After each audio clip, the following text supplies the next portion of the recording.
নমস্কার বন্ধুরা, শ্রীকৃষ্ণ বাণী চ্যানেলের পক্ষ থেকে আপনাকে স্বাগতম। আজকে আমরা জানব ভগবান শ্রীকৃষ্ণের মুখনিসৃত বাণী। ভগবান শ্রীকৃষ্ণ বলেছেন, মানুষের সব সম্পর্কের আধার হলো প্রত্যাশা। পতি কেমন হবে যে আমার জীবনে সুখ আর সুবিধায় ভরে দিবে? পত্নী কেমন হবে যে সর্বদা আমার প্রতি সমর্পিত থাকবে? সন্তান কেমন হবে যে আমার সেবা করবে, আমার আদেশ মেনে চলবে?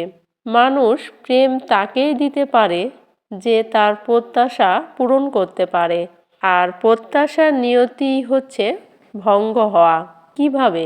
কারণ প্রবল ইচ্ছা থাকলেও কোনো মানুষ কারোর সকল প্রত্যাশা পূর্ণ করতে পারে না, আর তার থেকে জন্ম নেয় সংঘর্ষ। সকল সম্পর্ক সংঘর্ষে পরিবর্তিত হয়ে যায়, কিন্তু মানুষ যদি প্রত্যাশাকে সম্পর্কের আধার না বানায় আর স্বীকার করে যে কেবল সম্পর্কই মূল আধার, তবে কি জীবন আপনা থেকে সুখ আর শান্তিতে ভরে যাবে না?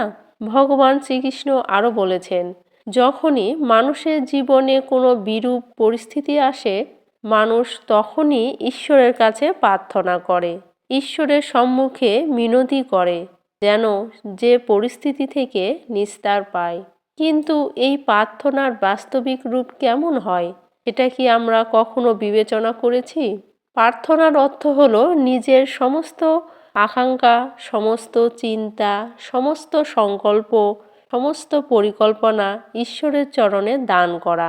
অর্থাৎ নিজের কর্মের ফল কি হবে সেই নিয়ে চিন্তা না করে ধর্মের অনুরূপ কর্ম করা, ঈশ্বরের পরিকল্পনাকেই নিয়তি বলে মেনে নেওয়া, সেটাই তো প্রার্থনা। কিন্তু ঈশ্বরের সমস্ত পরিকল্পনা বোঝা সম্ভব কি?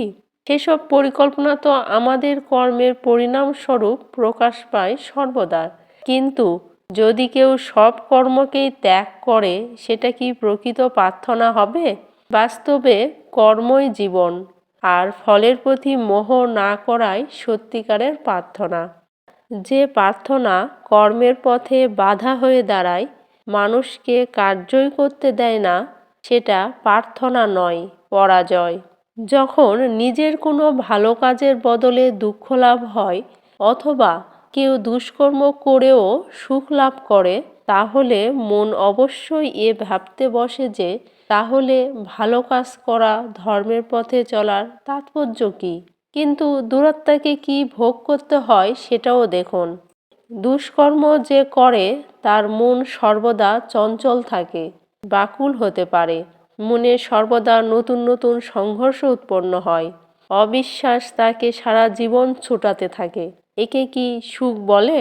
যে ব্যক্তি ধর্মের পথে চলে, সর্বদা সুকর্মে লিপ্ত থাকে, সৎ চরিত্রের অধিকারী, হৃদয় সর্বদা শান্ত থাকে, পরিস্থিতি তার জীবনের সুখের বাধা হয়ে দাঁড়ায় না, সমাজে তার সম্মান আর মনের সন্তোষ অক্ষত থাকে।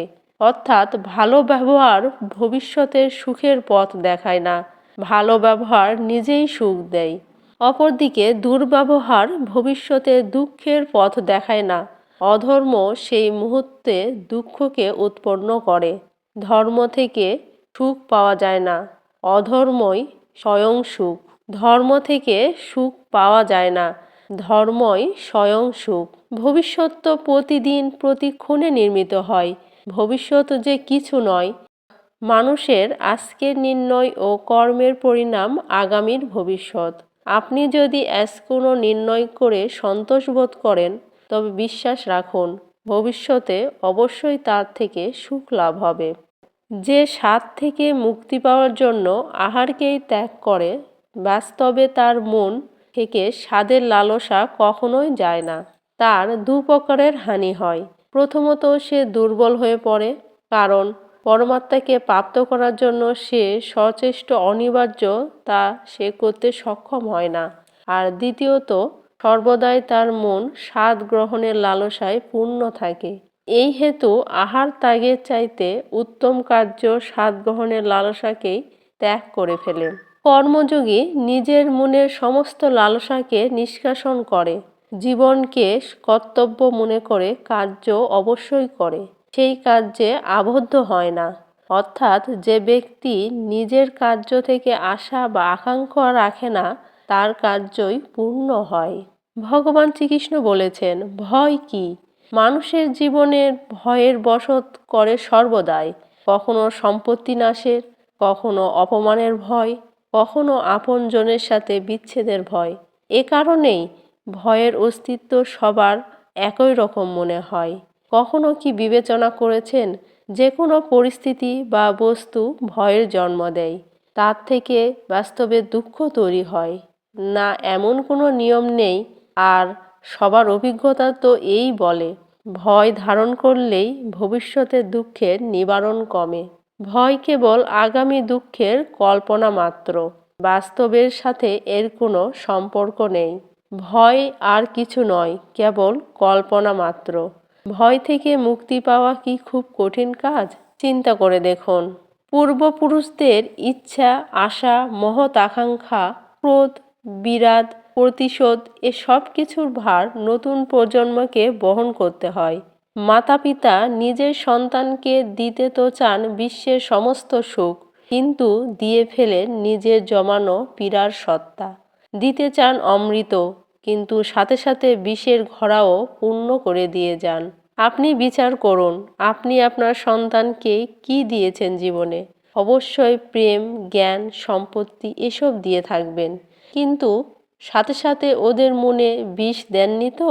পূর্বশর্ত দিয়ে ভালো মন্দের পূর্ব পরিকল্পিত ব্যাখ্যা দেননি তো? ব্যক্তির সাথে ব্যক্তির, সমাজের সাথে সমাজের, রাষ্ট্রের সাথে রাষ্ট্রের এই সংঘর্ষ পূর্ব ব্যাখ্যার থেকে নির্মিত নয় কি? হত্যা, মৃত্যু, রক্তপাত এসব কি পূর্ব ব্যাখ্যা প্রেমের প্রকাশের সাথে ঘৃণার অন্ধকারও উপহার দেন?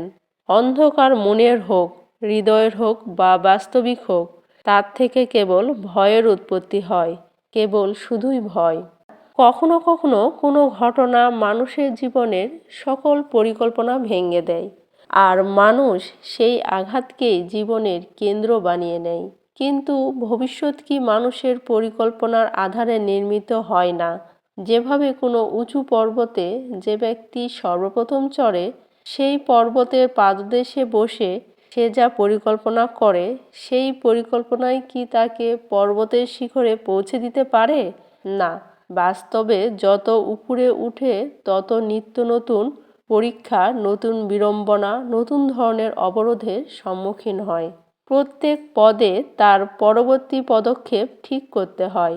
প্রত্যেক পদে তাকে পরিকল্পনা বদলাতে হয়। না হলে যদি পুরাতন পরিকল্পনা তাকে খাদের দিকে ঠেলে দেয়, সে পর্বতকে নিজের যোগ্য করে তুলতে পারে না, কেবল নিজেকে পর্বতের যোগ্য তৈরি করার চেষ্টা করতে পারে। আচ্ছা, জীবনের ক্ষেত্রে তো এমনই হয়, তাই না? যখন মানুষ তার কোনো একটি ক্ষেত্রে বাধা, কোনো একটি অবরোধকে জীবনের কেন্দ্র বানিয়ে নেয়, নিজের জীবনের গতি থামিয়ে দেয়, তখন সে তার জীবনে সফল হতে পারে না সুখ আর শান্তি প্রাপ্ত করতে। অর্থাৎ জীবনকে নিজের যোগ্য করে তোলার বদলে স্বয়ং নিজেকে জীবনের যোগ্য গড়ে তোলাই কি সাফল্য আর সুখের একমাত্র পথ নয়?